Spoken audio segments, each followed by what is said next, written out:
आपदामपहर्तारं धातारं सर्वसम्पदां लोकाभिरामं श्रीरामं भूयो भूयो नमाम्यहं।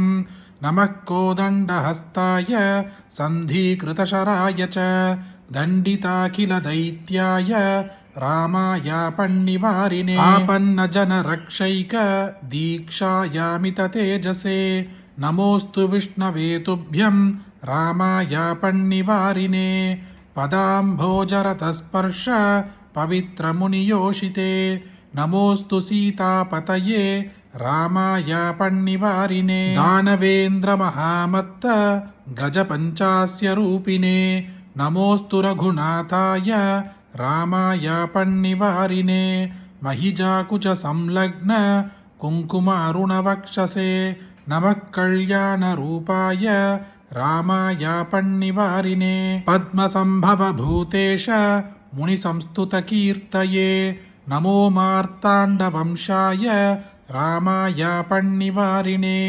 हरत्यार्तिं च लोकानां यो वा मधुनिषूदनः नमोऽस्तु हरये तुभ्यं रामायापन्निवारिणे तापकारणसंसार गजसिंहस्वरूपिणे नमो वेदान्तवेद्याय रामायापन्निवारिणे रङ्गत्तरङ्गजलधि गर्वहृच्चरधारिणे नमः प्रतापरूपाय रामायापन्निवारिणे धारोपहितसन्ध्राव तं सध्यात्तस्वमूर्तये नमः सत्यस्वरूपाय रामायापन्निवारिणे धारानायकसङ्काश वदनाय महौजसे नमोऽस्तु ताटकाहन्त्रे रामायापन्निवारिणे रम्यसानुलसच्चित्र कूटाश्रमविहारिणे नमः सौमित्रिसेव्याय रामायापन्निवारिणे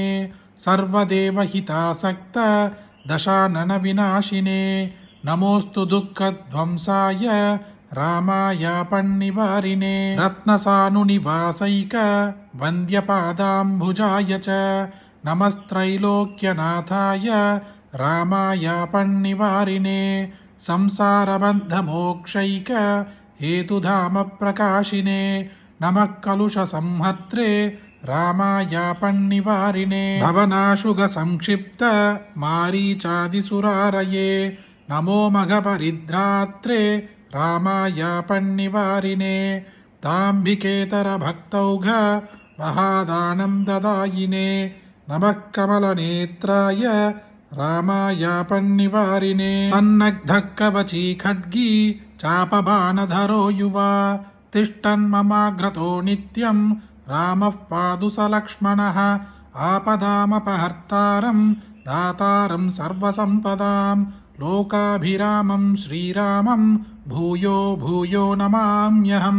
ఈ రోజు మొదలుపెట్టి 3 రోజుల పాటు ఈ శ్రీరామ స్తోత్రముని ఎవరైతే భక్తులు భక్తి శ్రద్ధలతో పొద్దున్న గాని సాయంత్రము గాని 3 రోజులకు వింటారో వాళ్ళ జీవితములో ఎలాంటి పెద్ద అప్పుల బాధలు ఉన్నా కూడా వెంటనే తీరిపోవడముతో పాటు సరికొత్త ధనయోగం ప్రారంభమవుతుంది। అలాంటి ఒక అద్భుతమైన స్తోత్రం మీరొక్కరే వింటే సరిపోతుందా? మీకు తెలిసిన అందరికీ షేర్ చేయండి, ఈ వీడియోని లైక్ చేయండి। మళ్ళీ ఇంకొక వీడియోలో కలుద్దాం। జయ జయ శంకర, హర హర శంకర।